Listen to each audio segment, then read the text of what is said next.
പുണ്യദർശനം പ്രിയപ്പെട്ട പ്രേക്ഷകരിലേക്ക് എത്തിക്കുന്നത് നമ്മുടെ നാട്ടിലെ വിവിധങ്ങളായ പ്രത്യേകതകളുള്ള ക്ഷേത്രത്തിൻ്റെ വ്യത്യസ്തമായ ആചാര രീതിയും അനുഷ്ഠാനങ്ങളും, അതുപോലെ തന്നെ ആ ക്ഷേത്രത്തിലെ മൂർത്തിയുടെ വ്യത്യസ്തതയും എന്താണ് എന്നുള്ളതാണ് പ്രേക്ഷകരിലേക്ക് ഞങ്ങൾ എത്തിക്കുന്നത്. അതുപോലെ വ്യത്യസ്തമായ ഒരു പുതിയ ക്ഷേത്രത്തിൻ്റെ വിശേഷങ്ങളിലേക്കാണ് നിങ്ങളെ ഇന്ന് കൂട്ടിക്കൊണ്ടു പോകുന്നത്. നമ്മളിന്ന് എത്തിയിരിക്കുന്നത് കോട്ടയം ജില്ലയിലെ ചെറുവള്ളി എസ്റ്റേറ്റിൽ സ്ഥിതി ചെയ്യുന്ന പൂവൻപാറമല ക്ഷേത്രത്തിലാണ്. ഈ ക്ഷേത്രത്തിൽ ഗുളികൻ, അതായത് മലമൂർത്തിയായ ഗുളികനും ശിവയോഗിയായ വല്യച്ഛനും ദേവിയും തുല്യ പ്രാധാന്യത്തോടുകൂടി കുടികൊള്ളുന്നു എന്നുള്ളതാണ് ഏറ്റവും വലിയ സങ്കല്പം. പുണ്യദർശനം ടീം ഇന്ന് ഈ ക്ഷേത്രത്തിൽ എത്തിച്ചേർന്നിരിക്കുന്നത് വലിയൊരു സവിശേഷത ഉള്ളതുകൊണ്ടാണ്. ഈ ക്ഷേത്രത്തിൽ വലിയൊരു ശ്രീകോവിലിനുള്ളിൽ ശിവയോഗിയായ വല്യച്ഛൻ ഒരു ശിലയിൽ കുടികൊള്ളുന്നു എന്നുള്ളതാണ് ഈ ക്ഷേത്രത്തിലെ ഏറ്റവും വലിയ പ്രത്യേകത. നിങ്ങൾക്ക് ഭക്തർക്ക് ഇവിടെ വന്നാൽ നേരിട്ട് കാണാൻ സാധിക്കും. ഒരു വലിയ ശ്രീകോവിലിനുള്ളിൽ ഒരു പാറയുടെ രൂപത്തിൽ, അതായത് അതിപുരാതനമായ ശിലയിൽ വല്യച്ഛൻ കുടികൊള്ളുന്നു എന്നുള്ളതാണ് ഇവിടുത്തെ വിശ്വാസം.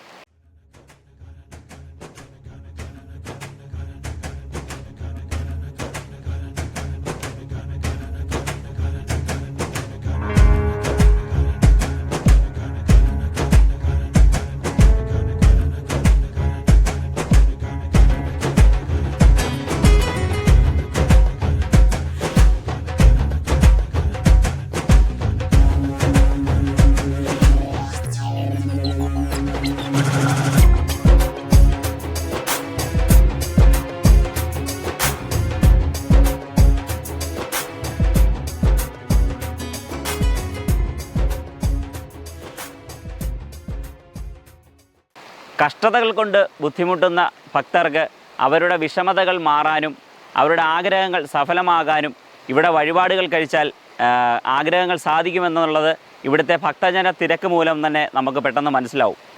ഗുളിക ദോഷം, അതായത് ജ്യോത്സ്യന്മാർ അറിയിക്കുന്നത് മൂലം നമുക്ക് മനസ്സിലാവുന്ന ഗുളിക ദോഷം എന്ന് പറയുന്ന ദോഷം മാറാൻ ഇവിടെ മലമൂർത്തിയായ ഗുളികനെ വഴിപാട് കഴിച്ച് പ്രാർത്ഥിക്കുന്നതും വലിയൊരു വഴിപാടാണ്. ഈ ക്ഷേത്രത്തിൻ്റെ ഏറ്റവും വിശിഷ്ടമായ ആചാര അനുഷ്ഠാനങ്ങളും ഇവിടുത്തെ രീതികളും എന്തൊക്കെയാണെന്ന് ക്ഷേത്ര അധികാരികൾ നിങ്ങൾക്ക് വേണ്ടി, പ്രിയപ്പെട്ട പ്രേക്ഷകർക്ക് വേണ്ടി വിവരിച്ചു തരുന്നു. ഞങ്ങൾ ഈ ക്ഷേത്രത്തിനെ പറ്റി പുറത്തറിയുന്നത്, അല്ലെങ്കിൽ ഞങ്ങൾ അറിഞ്ഞു കേട്ട് വരുന്നത്, പ്രകൃതിശിലയായി ഒരു ശ്രീകോവിലിൽ കുടികൊള്ളുന്ന ഒരു വല്യച്ഛൻ്റെ ഐതിഹ്യത്തിനെ പറ്റി അറിഞ്ഞിട്ടാണ്.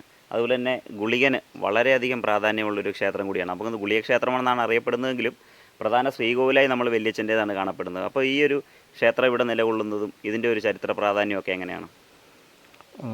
അതായത് യഥാർത്ഥത്തിൽ വല്യച്ഛൻ്റെ ശ്രീകോവിലും അമ്മയുടെ ശ്രീകോവിലും ഇത് രണ്ടും പരസ്പരം ബന്ധപ്പെട്ട് നിൽക്കുന്നത്. അതായത് രണ്ട് ശ്രീകോവിലിനും പ്രാധാന്യമുണ്ട്, തുല്യ പ്രാധാന്യമാണ്, തുല്യ പ്രാധാന്യമേ കൊടുക്കാവുള്ളൂ. അതായത് ഒരു ഇപ്പം വല്യച്ഛന് അല്ലെങ്കിൽ അമ്മയെ മാത്രം ആരാധിക്കുക, വല്യച്ഛന് പ്രധാനപ്പെട്ട വഴിപാടുകൾ നടത്താതിരിക്കുക, അങ്ങനെ ചെയ്താൽ അതിൻ്റെ ഫലം കിട്ടും. കാരണം അമ്മയ്ക്ക് അഹിതമുണ്ടായാൽ അതിൽ ഏറ്റവും കൂടുതൽ കോപിക്കുന്നത് വല്യച്ഛനായിരിക്കും. അതുപോലെ വല്യച്ഛന് അഹിതമുണ്ടായാൽ അത് കോപിക്കുന്നത് അമ്മയാണ്. അതിൻ്റെ പ്രത്യാഘാതങ്ങൾ ഉണ്ടാകും, അത് തീർച്ചയാണ്. അത് നമ്മുടെ അഷ്ടമന്ത് ദേവപ്രശ്നത്തിൽ തന്നെ വിധിപ്രകാരം പറഞ്ഞ ഒരു കാര്യം കൂടിയാണ്.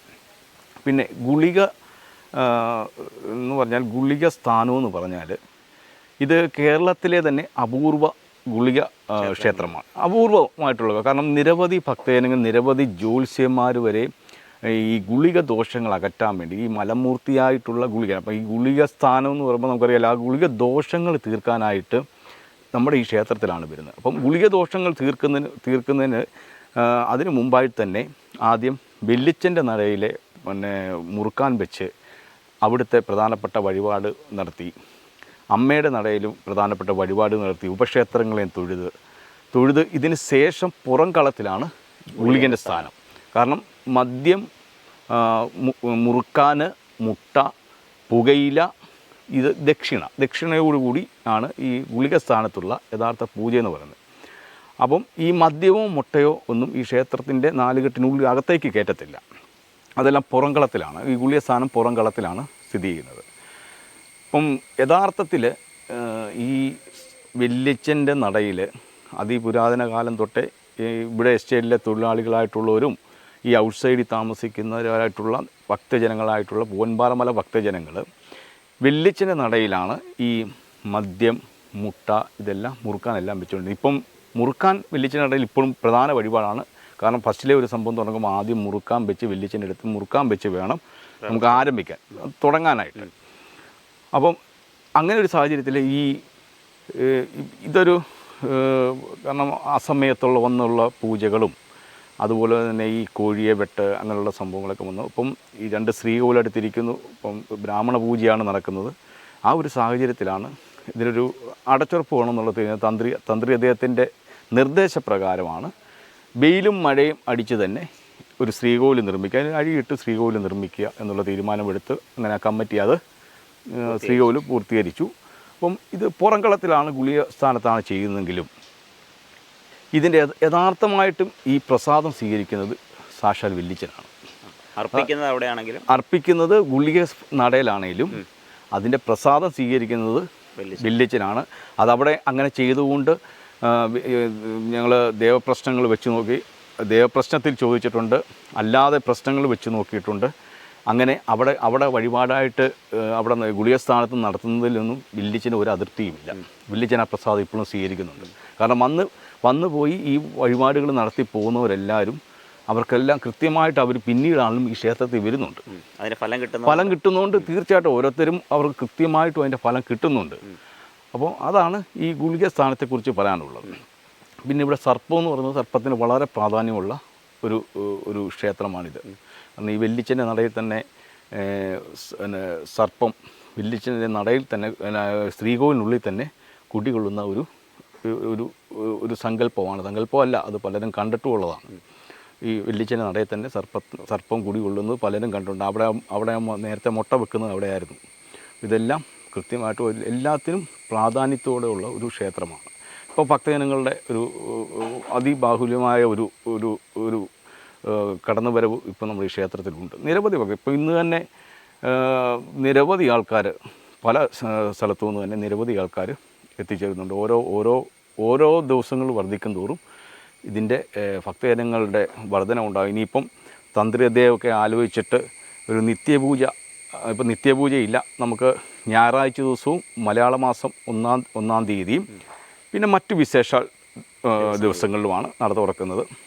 അത് മാറി ഇതൊരു നിത്യപൂജ എന്ന ഘട്ടത്തിലേക്ക് എത്തിച്ചേരാൻ അധികം താമസമൊന്നുമില്ല, വിദൂരമല്ല. കാരണം വെച്ചാൽ ഭക്തജനങ്ങൾ നല്ല ഭക്തജനങ്ങളുടെ പിന്നെ ഒരു പ്രവാഹവുമുണ്ട്.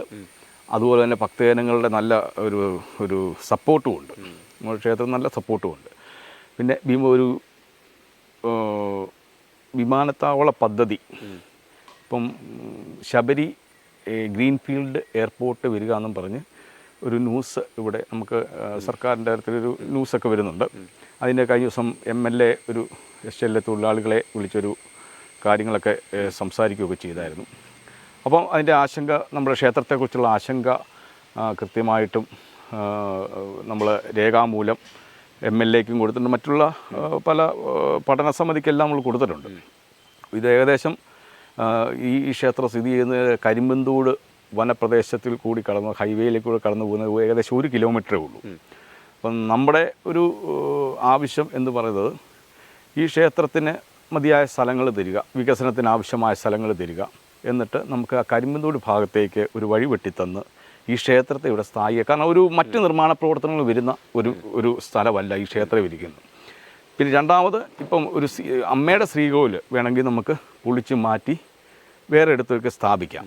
പക്ഷേ ഇത് പ്രകൃതിയായ ശിലയിൽ കുടികൊള്ളുന്ന വെല്ലിച്ചൻ്റെ ശ്രീകോവിൽ യാതൊരു കാരണവശാലും ഈ സ്ഥാനമാറ്റം ഉണ്ടാകാനായിട്ട് പറ്റത്തില്ല. കാരണം നമ്മുടെ തന്ത്രി അദ്ദേഹം തന്നെ പറഞ്ഞു, നമുക്ക് അമ്മയുടെ ശ്രീകോവിൽ വേണം മാറ്റി സ്ഥാപിക്കാം, പക്ഷേ ഈ ശ്രീകോവിൽ മാറ്റി സ്ഥാപിക്കാൻ, വെല്ലിച്ചൻ്റെ ശ്രീകോവിൽ മാറ്റി സ്ഥാപിക്കാൻ പറ്റത്തില്ല. കാരണം ഇതുപോലെ എടുത്ത് ഇങ്ങോട്ട് കൊണ്ട് സ്ഥാപിക്കാനും പറ്റത്തില്ല. അപ്പോൾ അതിന് ഇപ്പം ഏതെങ്കിലും തരത്തിലുള്ള ഒരു പ്രവർത്തനങ്ങൾ, ഇതിനെതിരായിട്ടുള്ള പ്രവർത്തനങ്ങൾ നടന്നാൽ ഇത് നല്ല ശക്തമായിട്ടുള്ള ഭക്തജനങ്ങളുടെ പിന്തുണയുള്ള ഒരു ക്ഷേത്രമാണ്. അത് എസ്റ്റേറ്റിലെ തൊഴിലാളികളുടെ പിന്തുണയല്ല. തൊഴിലാളികളുടെ പിന്തുണ എന്ന് വെച്ചാൽ അവരുടെ പിന്തുണ ഉണ്ട്, പൂർണ്ണമായിട്ടുമുണ്ട്. എന്നാലും മറ്റ് ഔട്ട്സൈഡിലെ 10,000-കണക്കിന് ഭക്തജനങ്ങളുടെ ഒരു പിന്തുണയുള്ള ഒരു ക്ഷേത്രമാണ്. അവരെ എല്ലാം അണിനിരത്തിക്കൊണ്ട് തന്നെ ശക്തമായിട്ട് ഇതിനെതിരെ ഒരു പ്രതിഷേധം ഉണ്ടാകുന്നുള്ള കാര്യത്തിൽ ഈ ക്ഷേത്രം വിട്ടുകൊടുക്കുന്ന ഒരു സംവിധാനം ഉണ്ടാകത്തില്ല. അത് ഉറപ്പ് കേസിലാണ്. നമ്മൾ ഈ മണ്ണിൽ നിന്നല്ലേ പറയുന്നത്. അതെന്തൊക്കെ എന്നാ വിഷയം ഉണ്ടെന്ന് പറഞ്ഞാലും ഈ ക്ഷേത്രത്തെ നിലനിർത്തി കൊണ്ടുപോകാൻ ശക്തമായ സമരമാണെങ്കിൽ സമരം ഏത് മാർഗം സ്വീകരിക്കാനും ഞങ്ങൾ തയ്യാറാണ്. ഈ ക്ഷേത്രത്തിലെ പ്രധാന ശ്രീകോവിലായ വല്യച്ഛൻ്റെ നടയാണിത്. ഈ തിരുനടയിൽ നമുക്ക് കാണാം ഒരു ശിലയിൽ കുടികൊള്ളുന്ന ഐതിഹ്യമാണ് ഈ ക്ഷേത്രത്തിനുള്ളത്. അപ്പം അതിൻ്റെ കൂടുതൽ വിശദ വിവരങ്ങൾ ഇദ്ദേഹം നമുക്ക് വേണ്ടി പറഞ്ഞു തരും. നമുക്ക് ചോദിക്കാനുള്ളത്, ഈ ക്ഷേത്രത്തിൽ ശ്രീകോവിലിൽ പ്രധാനമായും ഒരു ശിലയിലാണ് ഈ ഇതിൻ്റെ ചൈതന്യം കുടികൊള്ളുന്നത്. അതിൻ്റെ ഒരു ഐതിഹ്യം എന്താണെന്നൊന്ന് പറയാമോ? അതെ, നമ്മുടെ ഈ ചെറുവള്ളി എസ്റ്റേറ്റ് എന്ന ഈ ഭൂപ്രദേശത്ത് പൂവമ്പാറ മല എന്ന ഒരു സ്ഥലമുണ്ട്. പൂവമ്പാറ മല എന്നറിയപ്പെടുന്ന ഒരു ഭൂപ്രദേശം ഉണ്ട്. ആ ഭൂപ്രദേശത്ത് പാറക്കെട്ടുകളും വളരെ ദുർഘടം പിടിച്ച മരങ്ങളും വൃക്ഷങ്ങളും ഒക്കെ ആയി വനത്തിൻ്റെ പ്രതീതിയോടുകൂടിയാണ് അന്നുണ്ടായിരുന്നത്. അപ്പം ഇവിടെ ഭഗവതിയെയും പരദൈവങ്ങളെയെല്ലാം ആരാധിച്ചുകൊണ്ട് ഒരു യോഗീശ്വരൻ ഒരു വൃക്ഷത്തിൻ്റെ ചുവട്ടിൽ ഒരു ഉരുണ്ട പ്രകൃതി ശിലയായ പാറയുടെ അടുത്ത് ഒരു ശൂലവും ഒക്കെ വെച്ച് അവിടെ വിളക്ക് തെളിച്ചുകൊണ്ടേയിരുന്നു. വിളക്ക് കത്തിച്ച് ആരാധിച്ചു.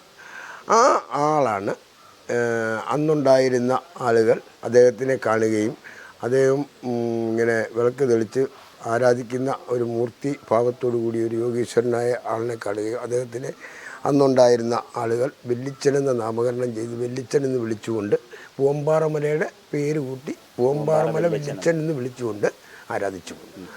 ആ ആരാധന അദ്ദേഹം അന്ന് മുറുക്കുന്ന ആളായിരുന്നു. അദ്ദേഹം ഉപയോഗിക്കുന്ന വനത്തിൽ കിട്ടുന്ന സാധനങ്ങൾ, കിഴങ്ങ് വർഗ്ഗങ്ങൾ, പഴവർഗ്ഗങ്ങൾ, അതുപോലെ മുട്ട, മത്സ്യം, ഇതെല്ലാം കഴിക്കുന്ന ഒരു വ്യക്തിയായിരുന്നു. അപ്പോൾ അദ്ദേഹത്തിന് നാലും കൂട്ടി മുറുക്കാനും പുകയിലയും ചുരുട്ടും ഒക്കെ നിത്യമായി കൊടുത്തുകൊണ്ടേയിരുന്നു. മനസ്സിലായില്ല? ആ സാഹചര്യത്തിൽ സ്വയംഭൂവായി അന്ന് കർമ്മം ചെയ്തുകൊണ്ടേയിരുന്നു. അദ്ദേഹം വെച്ച ഒരു ഉടവാൾ വെച്ച് വിളക്ക് വെക്കുന്ന ഒരു സ്ഥലം വേറെ ഉണ്ടായിരുന്നു ഇവിടെ ഈ പ്രദേശത്ത് തന്നെ. അതാണ് അമ്മ ഭഗവതിയെ അദ്ദേഹം ധ്യാനിച്ചുകൊണ്ടേയിരുന്നു. അങ്ങനെയാണ് ഭഗവതിയുടെ സാന്നിധ്യം ഇവിടെ ഉണ്ടായത്. ഭാവിയിൽ എല്ലാ ഭക്തജനങ്ങളും അദ്ദേഹത്തിൻ്റെ ആരാധന നടത്തിക്കൊണ്ടിരുന്നു. ഇവിടുത്തെ എല്ലാ മനുഷ്യരും ഇവിടുന്ന് എല്ലാ ഭയങ്കരമായ ആൾക്കാർ കൂടുന്നൊരു സ്ഥലമായിരുന്നു. അത് വന്ന് തലമുറ തൊഴിലാളികളായി അവർ തലമുറ കൈമാറി പ്രവർത്തിച്ചാണ് ഈ ക്ഷേത്രത്തിൻ്റെ ഒരു മഹാക്ഷേത്രത്തിൻ്റെ പശ്ചാത്തലമാക്കി മാറ്റിയത്. അങ്ങനെയാണ് ഇപ്പോൾ ഒരു തൊഴിലാളികളുടെ കൂട്ടായ്മയെന്നാണ്. അതായത് എസ്റ്റേറ്റിലെ അതിൻ്റെ എസ്റ്റേറ്റ് ഭൂമിയായതിനു ശേഷം തോട്ടത്തിൻ്റെ കേരളത്തിൻ്റെ വിവിധ ഭാഗങ്ങളിൽ നിന്നുള്ള തൊഴിലാളികൾ വന്നു. അതായത് തൃശ്ശൂർ വേലു, കൊച്ചി ഗോപാലൻ എന്നൊക്കെ പറയുന്നതിന് കൊച്ചിയിൽ നിന്ന് വന്നവനാണ്. ഇങ്ങനെ തൃശ്ശൂരിൽ നിന്ന് വന്ന് അങ്ങനെ പല ജില്ലയിൽ നിന്ന് ആൾക്കാർ വന്നു. തമിഴ്നാട്ടിൽ നിന്ന് വന്നു, അനേകം പേര് തമിഴ്നാട്ടിൽ നിന്നുണ്ടായിരുന്നു. അങ്ങനെ പല സംസ്ഥാനത്തിൽ നിന്ന് വന്നു. അങ്ങനെയാണ് പാലക്കാട് ഒരുപാട് ജില്ലയിൽ നിന്ന് ആൾ വന്നു. അങ്ങനെ വന്ന ആളുകൾ വന്നാണ് ഇത് കൃഷിഭൂമിയാക്കി തോട്ടഭൂമിയാക്കിയത്. ആ തോട്ടഭൂമിയാക്കുന്ന പശ്ചാത്തലത്തിൽ അവർക്ക് ഈശ്വരാരാധന നടത്താൻ അവർ പിന്നെ ഈ പ്രദേശം കണ്ടെടുത്തു, വെട്ടിത്തെളിച്ച് വന്നപ്പോൾ. അങ്ങനെയാണ് അവർ ഈശ്വരാരാധന ഈ പൂവമ്പാറമല എന്ന ഭൂപ്രദേശത്ത് പ്രകൃതി ശിലയിൽ തെളിഞ്ഞ വിളക്കിൻ്റെ ദീപം വെല്ലിച്ചനാണ് കത്തിക്കുന്നത്. ഈ വെല്ലിച്ചൻ ആരാധിച്ചിരുന്ന ഈ ശിലയുടെ അത് ശില മാത്രമേ ഉള്ളൂ. ഈ ശില മാത്രമേ ഉള്ളൂ. അതൊരു വൃക്ഷത്തിൻ്റെ ചുവട്ടിലായിരുന്നു. അതങ്ങനെ തന്നെ ഇപ്പം നിലനിൽക്കുന്നത്. അങ്ങ് ആ ശിലയാണ് കാത്തു സൂക്ഷിച്ച് പരിഭാവനത്തോടെ വെല്ലിച്ചൻ്റെ ആസ്ഥാനമായി നമ്മൾ സ്ഥാനചലനം ഒന്നും ഉണ്ടായിട്ടില്ല. അതിൻ്റെ ഇപ്പം നമ്മൾ നിൽക്കുന്ന ഈ പ്രദേശം ഇങ്ങനെ മലയായിരുന്നു. അടിവാരം മുതലേ ഇങ്ങനെ മലയായിരുന്നു. അത് ഇടിച്ച് നിരത്തി പിന്നെ ഈ ഒരു ക്ഷേത്രമാകുമ്പോൾ അതിൻ്റെ സാഹചര്യം ഉണ്ടാവണമല്ലോ, അങ്ങനെ ആക്കിയെടുത്ത. പക്ഷേ എന്നാലും ശില ആ കണ്ടീഷനിൽ തന്നെ അവിടെ നിൽക്കുന്നു. ഒറ്റ വാക്കിൽ പറഞ്ഞാൽ ശ്രീകോവിൽ പണിത് ശില സ്ഥാപിച്ചു എന്ന് പറയാൻ പറ്റില്ല. ശിലയെ ശ്രീകോവിൽ കെട്ടി ശില സംരക്ഷിച്ചെന്നാൽ ശില തൊട്ട് നമ്മളതിൻ്റെ സൈഡിൽ കൂടെ ഒക്കെയുള്ള പണി നടത്തിയതേ ഉള്ളൂ. അത് ചലനം പറ്റിയിട്ടില്ല, ഇന്ന് വരെ പറ്റിയിട്ടില്ല. അത് പറ്റിയ പണി കിട്ടും, തൊടാനൊക്കത്തില്ലാതെ. അത് നമ്മുടെ അറിവില്ലായ്മ കൊണ്ട് പണ്ട് പണി കിട്ടാൻ പണിയാനൊക്കെ കയറുമായിരുന്നു. വെല്ലിച്ചനെന്ന് പറയുന്നത് നല്ലൊരു ചൈതന്യം നിറഞ്ഞു നിൽക്കുന്ന ഒരാളായതുകൊണ്ട് ആരെയും ഉപദ്രവിച്ചിട്ടില്ല. ഉപദ്രവിക്കാൻ വന്നിട്ടുണ്ട്, പണി കൊടുത്തിട്ടുമുണ്ട്. അങ്ങനെയാണ് ഞാൻ അന്ന് മുതൽ ഇന്ന് വരെ ഇതിൻ്റെ പ്രവർത്തനം നടത്തുന്ന ഒരാളാണ്. ഒരു ദോഷം നമുക്ക് വന്നിട്ടില്ല. അങ്ങനെയാണ്, അതാണ് കാര്യം. ശ്രീകോവിലാക്കിയത് എൻ്റെ പശ്ചാത്തലം എന്ന് പറഞ്ഞാൽ ഈ സ്വയംഭൂവായി കർമ്മം ചെയ്യാവുന്ന ഒരവസ്ഥയുള്ളതുകൊണ്ട് രാത്രിയാണേലും സമയവും കാലവും നോക്കാതെ ഭക്തജനങ്ങൾ വരികയും അവരുടെ രീതിയിലുള്ള ആരാധന നടത്തുകയും ചെയ്തപ്പം ഇതൊരു ക്ഷേത്രത്തിൻ്റെ പശ്ചാത്തലത്തിൽ കൊണ്ടുവരാൻ ആഗ്രഹിക്കുന്ന പ്രവർത്തകർ ഒരു മോശമായ അവസ്ഥയിലേക്ക് കാര്യങ്ങൾ പോകല്, അതിനൊരു അടിത്തറവ് വേണം എന്ന് പറഞ്ഞ് ശ്രീകോവിലിന് മേൽക്കൂരയില്ല, അങ്ങനെ സൃഷ്ടിച്ചതാണ്. ശ്രീകോവിൽ പോലും പാടില്ലാത്ത സ്ഥലമായത്, മേൽക്കൂരയില്ലാത്ത. അതുപോലെ പ്രകൃതി ശിലയല്ലേ, അപ്പോൾ അത് അങ്ങനെ. പക്ഷേ ഈ ആൾക്കാരുടെ ഈ വരവ് അവർ ഭഗവാൻ വളരെ ഇതായിട്ടിരിക്കുന്ന ഈശ്വര ചൈതന്യത്തോട് കിരാതമൂർത്തിയായിട്ടിരിക്കുക. അപ്പോൾ അദ്ദേഹത്തിന് എപ്പോഴും വന്ന് ശല്യം ചെയ്യുക, എപ്പോഴും ഇങ്ങനെ നിരന്തരം ഭക്തർ വരിക. രാത്രിയിലൊക്കെ വന്നു കഴിഞ്ഞിട്ട് വെളിച്ചമായ രീതി അത് ഉണ്ടാവാൻ പാടില്ല, അതിനിപ്പോൾ ഒരു അടച്ചറവ് വേണം. അതോർത്താണ് ഇങ്ങനെ ആയത്, അല്ലാതെ മറ്റൊരു ഇതുമല്ല. ഇതുപോലും പാടില്ല എന്നാണ് നമ്മുടെ ഇതിൻ്റെ ഇത് കണക്ക് പറയുന്നത്. പക്ഷേ പിന്നെ നമുക്കിങ്ങനെ ഇത് കാത്തു സൂക്ഷിക്കണ്ടേ, വരും കാലങ്ങളിലെല്ലാം നോക്കണ്ടേ, അതുകൊണ്ടാണ് ഇങ്ങനെ വെച്ചത്. നമ്മുടെ ഈ ക്ഷേത്രം പ്രധാനമായും പുറത്ത് നമ്മളെ ജനങ്ങൾക്കിടയിൽ അറിയപ്പെടുന്നത് ഗുളിക ക്ഷേത്രം എന്ന പേരിലാണല്ലോ. അപ്പോൾ ഈ ഗുളികൻ, അതായത് ഈ മലമൂർത്തിയായ ഗുളികൻ്റെ പ്രാധാന്യം ഇവിടെ വളരെയധികം നിറഞ്ഞു നിൽക്കുന്നതാണ്. അപ്പോൾ ഈ ക്ഷേത്രത്തിൽ വരുന്ന ഈ ഗുളികൻ്റെ ദോഷത്തിന് വേണ്ടിയിട്ട് വരുമ്പോൾ ഗുളിക ദോഷത്തിന് വേണ്ടി വരുന്ന ഭക്തർക്ക് ഏത് തരത്തിലാണ് വഴിപാടുകൾ കഴിക്കാൻ ഉള്ളൊരു പ്രാധാന്യം, എങ്ങനെയാണ് അതിനെപ്പറ്റി? അതായത് ഈ ക്ഷേത്രത്തിൻ്റെ ഒരു ഉപാസന മൂർത്തിയായിട്ടാണ് ഗുളികൻ്റെ സാന്നിധ്യം, ഗുളികൻ്റെ സാന്നിധ്യം. അപ്പം ഈ ക്ഷേത്രത്തിൻ്റെ പരമപ്രധാനമായ ആളാണ് ഗുളികൻ. അപ്പം എല്ലാ സ്വയംഭൂവായി കർമ്മം ചെയ്യാവുന്ന സ്ഥലം, നമുക്കെല്ലാവർക്കും ആരുടെയും സഹായമില്ലാതെ എൻ്റെ സങ്കടം ഞാൻ തന്നെ പറയുന്നു, വെള്ളിച്ചനെ വിളിക്കുന്നു, ആ വഴിപാടുകൾ നേദ്യമായി കൊടുക്കുന്നു, അത് സങ്കടങ്ങൾ നിവൃത്തി ഉണ്ടാകുന്നു, അങ്ങനെ സന്തോഷിച്ച് പോകുന്നു. അങ്ങനെയാണ് ഈ ഗുളികൻ്റെ നടയിലുള്ള കാര്യം. ആരുടെയും ബ്രാഹ്മണ പൂജ ഒന്നും വേണ്ട. അപ്പം നമുക്ക് അവിടെ 4 കൂട്ടി മുറുക്കാൻ വെക്കണം. പിന്നെ മദ്യം, ചുരുട്ട്, പുകയില, ഇത് മുട്ട, അതുപോലുള്ള വിഭവങ്ങൾ വെച്ച് ഭഗവാന് നേദിച്ചുകൊണ്ട് വെള്ളിച്ച എന്നെ അനുഗ്രഹിക്കണേ, എന്നെ സഹായിക്കണേ, എൻ്റെ കഷ്ടതകൾ ഇന്നതാണ്, ഇന്ന ദുരിതമാണ്, ആ ദുരിതപൂർണമായ അവസ്ഥയിൽ തന്നെ രക്ഷിക്കണേ എന്ന് പറഞ്ഞ് ഇതെല്ലാം ചെയ്യുമ്പോൾ ഭഗവാന്റെ സാന്നിധ്യം അവിടെയുണ്ട്, ഭഗവാൻ നമ്മളെ കാത്തുകൊള്ളും. അങ്ങനെയാണ് അത് ഈ ക്ഷേത്രത്തിലെ ഏത് പൂജ നടത്തിയാലും അവിടെ ചെയ്യാതെ, അവിടുത്തെ അനുവാദമില്ലാതെ ഏത് പൂജ ചെയ്താലും രക്ഷയില്ല. പ്രധാനമായും ഗുളിക ദോഷത്തിന് വേണ്ടിയിട്ടാണോ? അല്ല, ഈ പൂവമ്പാറ മല ക്ഷേത്രം എന്ന് പറയുന്നതിൻ്റെ മൂലസ്ഥാനത്തിരിക്കുന്ന വെള്ളിച്ചനാണ് അത്, ഗുളികൻ. അപ്പോൾ അദ്ദേഹത്തിനെ വന്ദിക്കാതെ ഒരു കാര്യമില്ല. അമ്മ ഭഗവതിയാണ് പിന്നെ പരദേവതയെങ്കിലും അവിടെ നമിക്കാതെ പോയാൽ അതുകൊണ്ട് ഗുണമില്ല. ഏറ്റവും പ്രാധാന്യം അർഹിക്കുന്നത് ഗുളികനാണ്. അപ്പം അമ്മയെ തൊഴുത് അർച്ചനയൊക്കെ നടത്തി അവിടെ ഒന്നും പോകുന്നില്ല, ഇവിടെ എല്ലാം തൊഴുത് പോയിട്ടുണ്ടെങ്കിൽ അത് മൈൻഡ് ചെയ്യുന്നില്ലല്ലോ. അങ്ങനെ വന്നാൽ ആ ഭക്തന് പ്രാധാന്യമില്ല. അങ്ങനെ ഒരുപാട് പ്രശ്നങ്ങൾ ഇവിടുത്തെ ആൾക്കാർക്കുണ്ട്. അങ്ങനെ അപ്പോൾ ഞങ്ങളിവിടെ വരുന്ന ഭക്തജനങ്ങളോട് നിങ്ങൾ ഇവിടുത്തെ വഴിപാടുകളെല്ലാം കഴിഞ്ഞ് ഭഗവാന്റെ അരികെ വന്ന് മുറുക്കാൻ പറ്റി പ്രാർത്ഥിച്ച് തൊഴുതു പോകണം എന്ന് പറയുന്നു. അങ്ങനെ എല്ലാവരും ചെയ്യുന്നുണ്ട്. അപ്പം അനവധി ആളുകൾ നമ്മുടെ സംസ്ഥാനത്തിൻ്റെ വിവിധ ഭാഗങ്ങളിൽ നിന്നുള്ള അനവധി ഭക്തജനങ്ങൾ ഇപ്പം ഓരോ ജ്യോതിഷരുടെ നിർദ്ദേശപ്രകാരം വരികയും ആ കർമ്മങ്ങൾ ചെയ്യുകയും ചെയ്യുന്നുണ്ട്. അങ്ങനെ എല്ലാവരും നന്മയുണ്ടാകുന്നത്. ഒറ്റ മനുഷ്യൻ പോലും അവർക്ക് നിരാശപ്പെട്ടു പോകുന്ന ഒരു പരാതിയും ഇന്ന് വരെ ഇവിടെ കിട്ടിയിട്ടില്ല. ഞാൻ വളരെ ചെറുപ്പം പോലെ ഉള്ള ആളല്ല, ഇന്ന് വരെ കിട്ടിയിട്ടില്ല. ഈ ക്ഷേത്രത്തിലെ പ്രധാന ഉപദേവതകൾ ഏതൊക്കെയാണെന്ന് പറയാമോ? പ്രധാന ഉപദേവതകൾ എന്ന് പറഞ്ഞാൽ ശാസ്താവ്, ഗണപതി, അതുപോലെ ഭുവനേശ്വരി അമ്മ, നാഗരാജാവ്, രക്ഷസ്, ബ്രഹ്മരക്ഷസ്. പിന്നെ ദേവന്മാരുടെ കൂട്ടത്തിലുള്ള ഒരു ഇതാണ് ഗുളിക ഭഗവാൻ, ഗുളിക സ്ഥാനത്തുള്ളത്. ഇവിടെ ഈ ക്ഷേത്രത്തിൽ നമ്മൾ വരുന്ന സമയം മുതൽ ഈ അന്നദാനത്തിൻ്റെ ഒരു തിരക്കുണ്ട് രാവിലെ. അപ്പോൾ ഈ അന്നദാനം പണ്ട് മുതൽക്കേ ഉള്ളതാണോ അതോ ഇപ്പം അടുത്തിടെ തുടങ്ങിയതാണോ? അതിനെപ്പറ്റി എന്താ? അന്നദാനത്തെക്കുറിച്ച് പറയുകയാണെങ്കിൽ ഒരു 25 വർഷം അല്ലേ ചേട്ടാ, ഒരു 25 വർഷം മുമ്പാണ്. അപ്പോൾ ഇതുപോലെ ക്ഷേത്രത്തിൽ അന്ന് ഉത്സവങ്ങൾ നടക്കുന്നൊരു കാലഘട്ടത്തിൽ ഈ ഇവിടെ അതിനൊക്കെ മുമ്പെന്ന് പറഞ്ഞാൽ ഒരു ഉത്സവ സമയത്ത് കമ്മിറ്റിക്കാരൊക്കെ ചായക്കടയിലൊക്കെ പോയി ചായ കുടിക്കുക ഒരു സംവിധാനമായിരുന്നു. അപ്പോൾ അത് മാറി അന്നിരുന്ന ഭരണസമിതി, അതായത് ബിജു സെക്രട്ടറി ആയിട്ടിരിക്കുന്നു, ഞാൻ ജോയിൻറ്റ് സെക്രട്ടറി ആയിട്ടിരിക്കുന്നു, രാജേഷ് പ്രസിഡൻ്റായിട്ടിരിക്കുന്നു, രക്ഷാധികാരിയായി പ്രഭാരം വെച്ചാണ് ഇരിക്കുന്ന ആ ഒരു കാലഘട്ടത്തിൽ ഇതുപോലെ ഞങ്ങൾ പിന്നെ ഉത്സവത്തിനായിട്ടുള്ള അന്നദാനം വെക്കാൻ തുടങ്ങി. അങ്ങനെ വെച്ച് അതൊരു സ്പോൺസർ പിടിച്ച് അരിയൊക്കെ സ്പോൺസറായിട്ട് കിട്ടിത്തുടങ്ങി. അങ്ങനെ കിട്ടിത്തുടങ്ങിയൊരു സമയത്ത് ഇങ്ങനെ ഒരു ആലോചന വന്നു. നമുക്ക് ഈ വെളിയിൽ നിന്ന്, ഇപ്പോൾ പ്രവാരം കൊച്ചാണ് അത് പറഞ്ഞത്, ഈ വെളിയിൽ നിന്നൊക്കെ വരുന്ന ഭക്തജനങ്ങൾ നിരവധി പേര് ഇവിടെ വന്ന് അവർ വിശന്നാണെന്ന് പറഞ്ഞാലും ഈ ഇത്രയും ദുർഘടം പിടിച്ച്, അന്നൊക്കെ റോഡുകളൊക്കെ മോശമായിരുന്നു, ഇവിടെ എത്തിച്ചേർന്ന് ഒരു തിരിച്ചു പോകുമ്പം, ഇപ്പോൾ ഇന്ന് നമ്മളിപ്പോൾ പായസമൊക്കെ കൊടുക്കുന്നു, അന്ന് അങ്ങനെ പോലും കൊടുക്കാൻ പോലും ഇല്ലാത്തൊരു സാഹചര്യമായിരുന്നു. അപ്പോൾ ആ ഒരു സാഹചര്യത്തിൽ നമുക്കിവിടെ കഞ്ഞി വെച്ചാൽ ഭക്തജനങ്ങൾ കൊടുക്കാം എന്നുള്ളൊരു തീരുമാനമെടുത്തു. അങ്ങനെ ആ അരി കൊണ്ട് ഞങ്ങൾ ഒരു ചെറിയ ഷെഡ് വെച്ച് ഒരു ചെറിയ കഞ്ഞിയും പയറും ഞങ്ങൾ തന്നെ ഞങ്ങൾക്കറിയാവുന്ന രീതിയിലൊക്കെ ഒന്ന് ഉണ്ടാക്കി അങ്ങ് സ്റ്റാർട്ട് ചെയ്തു തുടങ്ങി. ആദ്യത്തെ ആഴ്ച കൊടുത്തു. അന്നപ്പത്തേന് പിന്നെ നമുക്ക് പ്ലേറ്റ് സ്പോൺസർ വന്നു. അങ്ങനെ ആ ഇത് പിന്നെ ഓരോരുത്തർ വഴിപാടായിട്ട് എടുക്കാൻ തുടങ്ങി.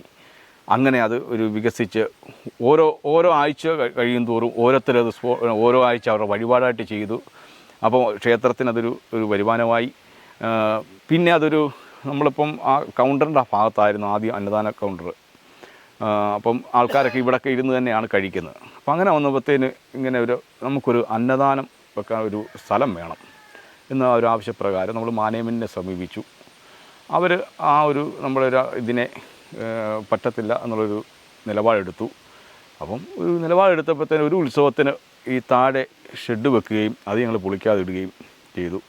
അങ്ങനെ വന്നപ്പോഴത്തേന് അത് എൻ്റെ പേരിലും പ്രസിഡൻ്റിൻ്റെ പേരിലും മാനേജ്മെൻറ്റ് നടപടിയെടുത്തു. പിന്നെ ഹിന്ദു ഐക്യവേദിയും പിന്നെ സംഘവും എല്ലാം ചേർന്ന് ഞങ്ങൾ അവർക്ക് പരാതി കൊടുത്തു. ആ പരാതിയുടെ അടിസ്ഥാനത്തിൽ അവർ ഞങ്ങളുടെ വിഷയങ്ങൾ ഏറ്റെടുത്തുകൊണ്ട്, BJP ഒക്കെ ആണെങ്കിലും ഞങ്ങളുടെ വിഷയങ്ങൾ ഏറ്റെടുത്തുകൊണ്ട് ഇവിടെ വരികയും 5 ദിവസം കൊണ്ട്, ഏകദേശം ഒരു 5 ദിവസം കൊണ്ട് കളക്ടറിന് മുന്നിൽ വെച്ച് ഈ വിഷയത്തിൽ ചർച്ച ചെയ്ത് ഞങ്ങളെ തിരിച്ചെടുക്കുകയും ഇവിടെ അന്നദാനത്തിനുള്ള സ്ഥലം അവർ കളക്ടർ സഹിതം വന്ന് ആണ് അന്നദാനത്തിനുള്ള സ്ഥലം ഞങ്ങൾക്ക് അനുവദിക്കുകയും ചെയ്തു. അളന്ന് അനുവദിക്കുകയും ചെയ്തു. പിന്നെ അങ്ങനെ ഒരു അന്നദാന മണ്ഡപം നിർമ്മിക്കാനായിട്ട് നമ്മുടെ എരുമേലിലെ കോൺട്രാക്ടറായ RK എന്ന് പറയുന്ന രാധാകൃഷ്ണൻ ചേട്ടൻ, അദ്ദേഹം പറഞ്ഞത് ഒരു കോൺട്രാക്ടറാണ്. പിന്നെ അദ്ദേഹം തന്നെ ആ ഒരു അന്നദാന മണ്ഡപം നമുക്ക് പണിഞ്ഞു തരികയും അങ്ങനെ ആൾക്കാർക്ക് ഇരുന്ന് കഴിക്കാനുള്ള ഒരു സൗകര്യം ഉണ്ടാകുകയും ചെയ്തു. അത് ഇന്നിപ്പം പിന്നെ സെപ്റ്റംബർ ഒക്ടോബർ മാസം വരെ ബുക്കിങ്ങാണ് അന്നദാനം. ഒക്ടോബർ മാസം അവസാനം വരെ ബുക്കിങ്ങായി. അപ്പോൾ ഓരോരുത്തരും നടത്തിയിട്ട് അവരുടെ മക്കളുടെ പേരിലും പിന്നെ അവരുടെ റിലേഷനിൽപ്പെട്ട ആൾക്കാരുടെ പേരിലുമൊക്കെ ഇങ്ങനെ ഓരോ വഴിപാടായിട്ട് തന്നെ ഇപ്പം ഏകദേശം 1-2 ആഴ്ച കഴിയുമ്പോഴത്തേനും ഡിസംബറൊക്കെ ആവുന്ന ഒരു സമയത്തേക്ക് വരും. അതുപോലെ ബുക്കിങ്ങാണ്. പ്രശസ്തമായ അന്നദാനം. നമ്മളിവിടുത്തെ സമ്മന്തി എന്ന് പറഞ്ഞാൽ അത് വളരെ കഴിക്കുന്നവരെല്ലാം പറയും നിങ്ങളിത് എങ്ങനെയാണ് നിർമ്മിക്കുന്നത്, എങ്ങനെയാണ് ഇത് ഉണ്ടാക്കുന്നതെന്നൊക്കെ ചോദിച്ചാൽ വളരെ എല്ലാവർക്കും തൃപ്തിയാവുന്ന രീതിയിൽ. അത് നമ്മൾ മറ്റുള്ളിടത്തൊക്കെ പോയി ഇങ്ങനെ വാരിക്കോരി ചുമ്മാ കൊടുക്കുന്ന ഒരു സംവിധാനമല്ല. ഇതെന്ന് പറഞ്ഞാൽ നമ്മൾ അവർക്ക് വയറ് നിറച്ച് കഴിക്കുന്നിടം വരെ നമ്മളത് ഈ പറയുന്നത് വിളമ്പി തന്നെ നമ്മൾ കൊടുക്കുകയാണ് ചെയ്യുന്നത്. നമ്മൾ മറ്റ് ക്ഷേത്രങ്ങളെ അപേക്ഷിച്ച് ഈ ക്ഷേത്രത്തിൽ വരുമ്പോൾ ഏറ്റവും മെയിനായിട്ട് നമ്മൾ കണ്ട ഒരു കാര്യം എന്ന് പറയുന്നത്, പുതിയതായിട്ടൊരു ഭക്തർ ഇവിടെ ഈ ക്ഷേത്രത്തിൽ എത്തിച്ചേർന്നാൽ ഒരു കൺഫ്യൂഷൻ ഇല്ലാത്ത രീതി, അല്ലെങ്കിൽ എങ്ങനെയാണ് ഇവിടുത്തെ ആചാര രീതിയെന്ന് മനസ്സിലാക്കി കൊടുക്കാനായിട്ട് നിങ്ങളെല്ലാവരും സജ്ജരാണെന്നുള്ളതാണ് ഇവിടുത്തെ ഏറ്റവും വലിയൊരു പ്രാധാന്യം. അത് നിങ്ങൾക്ക് വളരെയധികം അഭിമാനിക്കാവുന്ന ഒരു കാര്യമാണ്. മറ്റ് ക്ഷേത്രങ്ങൾ നമ്മൾ പോയാൽ നമുക്ക് തന്നെ അറിയില്ല, ചിലപ്പോൾ നമ്മൾ ചെയ്യുന്നത് ആരാധിക്കുന്ന അല്ലെങ്കിൽ വലത്ത് വെക്കുന്നതൊക്കെ ശരിയാണോ എന്ന് പോലും നമുക്ക് ചിലപ്പം ഒരു കൺഫ്യൂഷൻ വരും. അപ്പോൾ ഇവിടെ എന്ന് പറഞ്ഞാൽ ഞാൻ കണ്ടത്, അല്ലെങ്കിൽ ഞങ്ങൾ ഇപ്പോൾ ഇവിടെ ക്ഷേത്രത്തിൽ ഇപ്പം ആദ്യമായിട്ട് വരുന്ന ഭക്തരാണെങ്കിൽ പോലും അതിലേക്ക് കയറി വരുമ്പോൾ തന്നെ ഫസ്റ്റ് നിങ്ങളുടെ കമ്മിറ്റി ഓഫീസിൻ്റെ അല്ലെങ്കിൽ കൗണ്ടറിൻ്റെ അടുത്തെത്തി കഴിയുമ്പോൾ നിങ്ങൾ ആരെങ്കിലും ആ കൗണ്ടറിൽ ഇരിക്കുന്ന ഒരാളെ ചുമതലപ്പെടുത്തി വിടുന്നത് നമ്മൾ കണ്ടിട്ടുണ്ട്. ഇന്ന നടയിൽ ഇന്ന വഴിപാടുകൾ വെക്കണം, ഇന്നത് ചെയ്യരുത്, ഇന്നത് ചെയ്യണം, ഇങ്ങനെ കറങ്ങി വരേണ്ട രീതി, ഏത് രീതിയിലാണ് ചുറ്റി വരേണ്ടത്. അപ്പം അങ്ങനെയുള്ള കാര്യങ്ങളെല്ലാം കൃത്യമായിട്ട് മനസ്സിലാക്കി ആ വഴിപാട് തീർന്ന് അവരിറങ്ങി പോകുന്നിടം വരെ അവരെ ഒരു കുടുംബത്തിനെ അനുഗമിക്കുന്നത് നമ്മൾ കണ്ടിട്ടുണ്ട്. അപ്പോൾ ഞങ്ങളിപ്പോൾ ഈ ക്ഷേത്രത്തിൽ വരുമ്പോൾ ഏറ്റവും മെയിനായിട്ട് നമ്മൾ പ്രേക്ഷകരോട് നമുക്ക് അഭിമാനത്തോടെ പറയാൻ പറ്റുന്ന ഒരു കാര്യമാണ് നിങ്ങൾ ഇത്രയും ഭക്തർക്ക് കൊടുക്കുന്ന ഒരു പ്രാധാന്യം. അതുകൊണ്ട് തന്നെ ഇവിടെ വരുന്ന ഭക്തർ എത്രത്തോളം സന്തോഷിച്ച് അല്ലെങ്കിൽ തൃപ്തി അടഞ്ഞാണ് പോകുന്നതെന്ന് നമുക്ക് ഒരു പരിധിവരെ മനസ്സിലാക്കാം. അപ്പോൾ നിങ്ങളിത് പണ്ട് തൊട്ടേ ഇങ്ങനെ ഈ ഒരു കാര്യങ്ങൾ കൈകാര്യം ചെയ്ത് പോകുന്നതാണോ, അതോ എങ്ങനെയാണ്? നിങ്ങൾ പുതിയ കമ്മിറ്റി എടുത്തപ്പോഴാണോ ഇതിനെപ്പറ്റിയൊക്കെ ആലോചിച്ച് വരുന്നത്? അല്ല, നമ്മൾ ഞങ്ങൾ ഈ കമ്മിറ്റി ഒരു 3 വർഷക്കാലം ആവുന്നു ഈ കമ്മിറ്റി നിലവിലായിട്ട്. അപ്പം നിരവധി ഭക്തജനങ്ങൾ ഈ ക്ഷേത്രത്തെക്കുറിച്ച് കേട്ടറിഞ്ഞ് നിരവധി ഭക്തജനങ്ങൾ ഇവിടെ വരുന്ന സാഹചര്യങ്ങൾ ഉണ്ടായി. അപ്പം ഇപ്പോൾ നമ്മൾ ഉദാഹരണമായിട്ട് നമ്മളൊന്ന് ചിന്തിച്ചാൽ, നമ്മളൊരു ക്ഷേത്രത്തിൽ പോയിട്ട് ആ ക്ഷേത്രത്തിൻ്റെ ആചാരങ്ങൾ എങ്ങനെയാണെന്ന് മനസ്സിലാകാതെ നമ്മളൊരു ക്ഷേത്രത്തെ ആരും പറഞ്ഞു തരാനില്ല. അപ്പോൾ നമ്മുടെ അവസ്ഥയൊന്ന് ഓർത്ത് നോക്കി. അപ്പോൾ അങ്ങനത്തെ ഒരു അവസ്ഥ ഇവിടെ വരുന്ന ഒരു ഭക്തജനങ്ങൾക്കും ഉണ്ടാകാൻ പാടില്ല. കാരണം എന്ന് വെച്ചാൽ കൃത്യമായിട്ടും നമ്മളിവിടെ പറഞ്ഞു വിടുന്നത് അറിയത്തില്ലാത്തവർ നമ്മുടെ കൂട്ടത്തിൽ നമ്മുടെ കമ്മിറ്റിക്കാരോ ആരെങ്കിലും ഒരാളെ നമ്മൾ കൗണ്ടറിൽ ഇരുന്ന് എഴുതുന്ന ആൾ പറഞ്ഞു വിടും. അത് കൃത്യമായിട്ടും പറഞ്ഞു വിട്ടിട്ട് ഇവിടുത്തെ ആചാരങ്ങൾ എങ്ങനെയാണെന്നുള്ളത് അവർക്കറിയത്തില്ല. അപ്പോൾ അവരെ ആ കാര്യങ്ങൾ പറഞ്ഞ് ബോധ്യപ്പെടുത്തി അവർ സംതൃപ്തിയോടെ ഇത് തന്നെ വല്യച്ഛൻ്റെ അമ്മയുടെയും അനുഗ്രഹങ്ങൾ മേടിച്ച് സംതൃപ്തിയോടെ ഇവിടെ നിന്ന് ഇറങ്ങിപ്പോകുന്നതാണ് നമുക്കൊരു സംതൃപ്തി. കാരണം എന്താണെന്ന് വെച്ചാൽ അവർ ആ ഒരു കാര്യത്തെ വളരെ ഭംഗിയായ രീതിയിൽ തൊഴാനും അതായത് വന്ന് ഇരുനാടുകളിലെയും വഴിപാടുകൾ ഉപക്ഷേത്രങ്ങളിലെ വഴിപാടുകളും എല്ലാം നമ്മൾ പറഞ്ഞു വിട്ട് കാര്യങ്ങളെല്ലാം ചെയ്യിച്ച് കൂട്ടത്തിലുള്ളവർ വന്ന് പറഞ്ഞു വിട്ട് കാര്യങ്ങളെല്ലാം ചെയ്യിച്ചിട്ട് ലാസ്റ്റ് അവർ വന്ന് ആ കൗണ്ടറിൽ വന്നിട്ട് ഞങ്ങളോട് ഒരു നന്ദിയോടെ ഒരു ഒരു ഒരു ഒരു നോട്ടം നമുക്ക് ആ ഒരു ഇത്, കാരണം അവർക്ക് ഇവിടെ വന്നിട്ട് സംതൃപ്തി അടഞ്ഞു പോവുക, അവർക്ക് അനുഗ്രഹങ്ങൾ കിട്ടുക, അതാണ് നമ്മൾ ലക്ഷ്യം. അത് ഒരു പ്രവർത്തകൻ എന്ന നിലയിൽ ഒരു ഏത് ക്ഷേത്ര കമ്മിറ്റിയുടെയും ഉത്തരവാദിത്തമാണ്.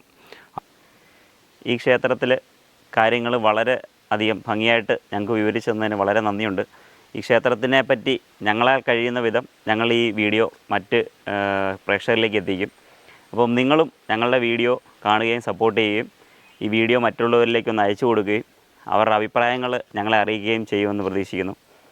ഈ വീഡിയോയ്ക്ക് വേണ്ടി സഹകരിച്ച എല്ലാവർക്കും ഞങ്ങളുടെ രജനീഷ് ഫോട്ടോഗ്രാഫിയുടെ പേരിൽ ഒരു വളരെയധികം നന്ദി പറയുന്നു.